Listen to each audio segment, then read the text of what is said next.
Good morning, Malta and Gozo, and welcome to another edition of Lovin Daily. My name is John Sapari. Today I'm joined by Jonathan Chia, and these are your 5 headlines for today. Police identify and will charge organizer of illegal White Rocks rave. 3-year prison sentence upheld for Maltese youth who killed cyclist. Chris Fern comes out against more COVID-19 restrictions. Shocking eel and shark graveyard discovered at St. Paul's Bay, and tributes pour in for beloved Maltese folk singer who passed away. John? Let's start off with the first story, probably the biggest story in Malta yesterday. I know everyone was discussing it on my feed. An illegal rave happened over the weekend, at least we believe over the weekend, in an abandoned room in the basement of the Hard Rocks complex, the White Rocks complex, in Pembroke. I'm sure you've seen the videos by now, maybe some photos, but there's been a massive reaction to the rave. However, police have already identified the organizer of the rave and are set to charge him accordingly. However, the story didn't just end there. A raver who was there, a young woman, actually spoke out about the situation, about the rave, and kind of broke down why she attended, even though she knew it was illegal. She said, quote, of course it was a risk, of course it was probably a stupid thing to do, but I had been craving something like this for ages. And, seeing the reaction online, there was kind of a mixed sentiment. Many people were condemning the fact that 100 to 150 ravers met up in an abandoned room at 2:30 just to party the night away. The party was actually shut down around 2:30 a.m. when the police showed up and arrested the organizer. But some other people said, listen, I know what it's like. I haven't been out in a year. I'm super desperate to go out. So a few people actually had sympathy for the ravers. What did you make of the story, JP? I see both sides of the argument, but at the same time, we have to realize that Malta has gone through a record week of COVID-19 cases. So, we're still in the thick of the pandemic, and organizing such an event was highly responsible. I can understand the itch and to get back to a sense of normality and back to, partying and lifestyle. But these kind of events only delays Malta's timeline for going back to normal. So I believe it's irresponsible, and I hope police take action in this regard. Moving on to the second story, a 3-year prison sentence has been upheld for a Maltese youth who killed a cyclist 12 years ago. Anthony Taliana, who is now 32-year-old man, ran over and killed a cyclist 12 years ago, Clifford McAuliffe, in 2009. Taliana, who was 21 at the time, was found guilty of negligently causing the death of the 45-year-old cyclist when, after a night out in Portugal, he drunkenly got in his car with a girl, was driving her home, and on his way home in Baharicha, he hit Clifford while he was cycling. This was 5:15 in the morning. He kept on driving. He didn't stop to attend or call first aid. In fact, in court they found that there were no brake or skid marks. He kept on driving, went home, dropped off the girl, went to bed, fell asleep, and obviously the next day police held an investigation. His father tried to cover it up, and then they found Taliana in his bed, fast asleep, smelling of alcohol. Eventually he was convicted. He tried to appeal it, but the judge, Edwina Grimas, saw no reason to change the verdict, and he will now spend 3 years in jail for the crime he committed 12 years ago. Yeah, it's a super emotional story. I can't even imagine what both families must be going through. And what was really interesting was seeing kind of the reaction once again on social media to this. I'd say the massive majority of people felt that 3 years was not enough.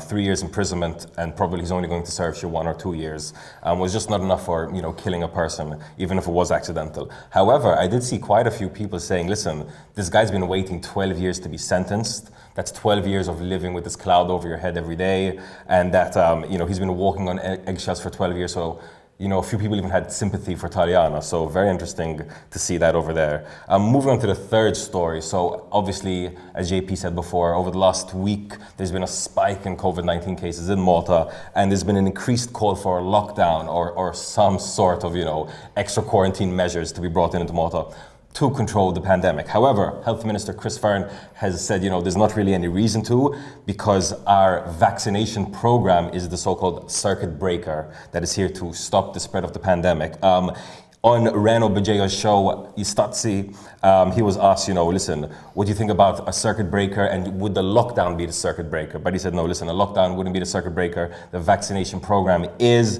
and he said, quote, this is like a game of football when you have both attackers and defenders. Before we acquired the vaccine, we were only defending, but now we've started to attack too. What do you make of that, JP? Yeah, I mean, obviously the idea of having more COVID restrictions has benefits and downsides as well, depending on who you are. If you're a bar owner and whatnot, it's a particularly difficult time for you, and Chris Fern actually defended and said it was necessary to keep bars and casini closed for another month. Even though he said, he understood that it is bothering a lot of people. On the other hand, quite contradictory, he said restaurants can stay open until midnight. He said they weren't the cause of the rise in COVID-19 cases, even though, a few months ago they said actually restaurants have to shut at 11, now they're opening at 12. So there's a bit of, confusion in terms of the COVID-19 restrictions. I do believe that we shouldn't be imposing more restrictions at this moment. I think, we need business to kind of flourish, and I do believe the COVID-19 vaccination, especially when the EU approves the new Johnson & Johnson vaccine, hopefully by mid-March, we will start to really kind of ramp up our inoculation program and start to see a big change.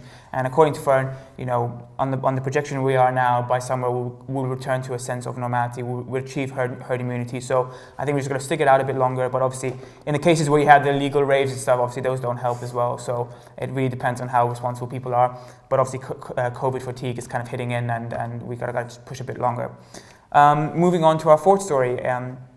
Kind of shocking discovery over the weekend, as eels and sharks were discovered at the bottom of the seabed in St. Paul's Bay, obviously dead. There were 3 small sharks and a couple of moray eels. Video taken by Renero's Adventure, environmentalist in Malta, quite a renowned environmentalist, showing fishing lines and hooks attached to the body of these eels and sharks, indicating in one way or another that the marine animals had been either caught in fishing lines or abandoned there illegally and dumped by fishermen. If you saw the video, and I'm sure a lot of people have, you would see literally a graveyard of these marine life and eels and sharks, and it's quite a sad sight. And it's not, unfortunately, it's not the only marine tragedy we've had over this year, in fact. Just last month, Renero also found a number of stingrays dead at Widi Zurich. So clearly there seems to be an issue with our marine biodiversity, and someone's either taking advantage or performing some illegal practices in this regard. So it's tragic to see all this marine life suffering. The videos and footage which you can see on Lovin Malta are pretty graphic. It's literally a shark graveyard at the bottom of Malta's oceans, right off the coast. It's quite shocking. And as you said yourself, this isn't the first time. Just a month ago, there was a similar graveyard for rays. So let's hope that authorities start cracking down, because it seems like in Malta sometimes there's a sense of whatever's in the sky we can shoot, whatever's in the sea we can just put a hook into and just let rot. So very shocking stuff. I really do hope that authorities do take extra measures when it comes to protecting our marine biodiversity. Moving on to the last story, another tragic story. George Ajus, famously known as Georgetown Museo, has unfortunately passed away at the age of 94. Now, obviously, George is, quite a beloved and well-known character in Maltese society. Many people took to social media to talk about how when they were in hospital or when they were going through a tough time, he would, spend time with them, chat with them, joke with them, and put a smile on their face. One person, said, quote, "When I was pregnant and in hospital, you always talked to me and gave me courage." Another person said, quote, "Pray for us, George, while you're up there. How many prayers I used to say with you at hospital." So clearly a beloved guy in Malta, and from everyone at the Lovin Malta, family, we want to express our condolences to his family. Absolutely, yeah, and Maltese folk singing is kind of a dying breed here. So with him, the genre, is just less and less, and it's sad to see him go, and what he represented for that community. So definitely condolences to him and his friends and family.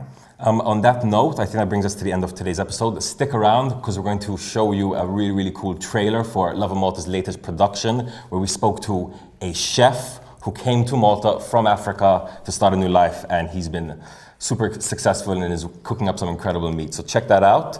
And from myself and JP, have a day full of lovin'. Because I was dishwasher, helping the chef, doing this, doing that. And the boss, Martin Arrigo, tell me, cook, from today I wanted to take control of the kitchen. Oh, that was a bigger moment of my life.